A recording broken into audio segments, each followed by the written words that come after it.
আসসালামু আলাইকুম everyone, welcome back to my channel. আজকে ড্রাগন ফল দিয়ে খুবই মজাদার স্বাদের ড্রাগন ফলের জ্যামের রেসিপিটা আপনাদের সাথে শেয়ার করছি। তাহলে সম্পূর্ণ ভিডিওটি দেখে নেওয়া যাক। ড্রাগন ফলের জ্যাম বানানোর জন্য প্রথমেই চুলায় একটা কড়াই বসিয়ে কড়াইয়ের মধ্যে 3টা ড্রাগন ফল ছোট টুকরা করে কেটে দিয়ে দিলাম। এখন ড্রাগন ফলের মধ্যে আমি দিয়ে দিব 1 কাপ চিনি। এখন চুলার জালটা অন করে মিডিয়াম হাই আঁচে করে দিচ্ছি। তারপর একটা চামচের সাহায্যে নেড়ে চেড়ে আমি ড্রাগন ফলের সাথে চিনিটাকে ভালোভাবে মিশিয়ে নিচ্ছি। কিছু সময় জাল করার পরে দেখতে পারবেন চিনিটা গলে গেছে।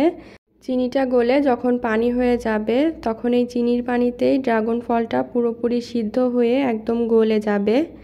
আর ড্রাগন ফলের জ্যাম তৈরিতে এটাকে মাঝে মাঝেই নেড়ে দিতে হবে যাতে নিচ থেকে লেগে না যায়। আর চিনিটা গলে যখন এটা ফুটতে থাকবে আর ঘন হতে থাকবে সেই পর্যায়ে চুলার জালটা মিডিয়াম আঁচে করে দিতে হবে।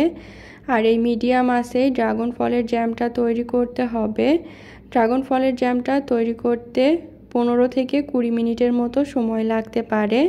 আর ড্রাগন ফলের জ্যামের মধ্যে যাতে কোনো গোটা অংশ অবশিষ্ট না থাকে সেক্ষেত্রে আমি একটা পটেটো ম্যাশারের সাহায্যে ভালোভাবে ড্রাগন ফলটাকে ম্যাশ করে দিলাম। এরপর এর মধ্যে 1 টেবিল চামচ দিয়ে দিলাম লেবুর রস। এতে ড্রাগন ফলের জ্যামটা সহজেই নষ্ট হয়ে যাবে না। লেবুর রসের পরিবর্তে এখানে ভিনেগারও ব্যবহার করা যাবে।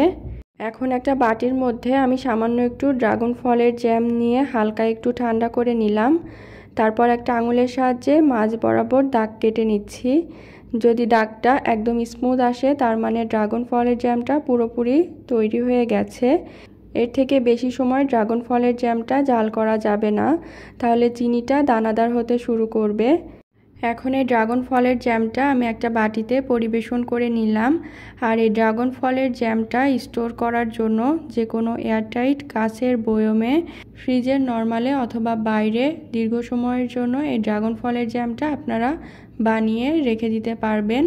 বাইরে থেকে না কিনে বাসায় খুবই সহজেই এই ড্রাগন ফলের জ্যামটা আপনারা তৈরি করতে পারবেন। আর ঝটপট সকালের নাস্তা, বাচ্চাদের টিফিন অথবা বিকালের নাস্তায় পাউরুটির সাথে এই ড্রাগন ফলের জ্যামটা লাগিয়ে আপনারা খেতে পারবেন। আজ এ পর্যন্তই। যদি ভিডিওটা ভালো লাগে অবশ্যই চ্যানেলটাকে সাবস্ক্রাইব এবং পেজটাকে ফলো করে দিবেন আর ভিডিওতে একটা লাইক দিয়ে দিবেন। আল্লাহ হাফেজ।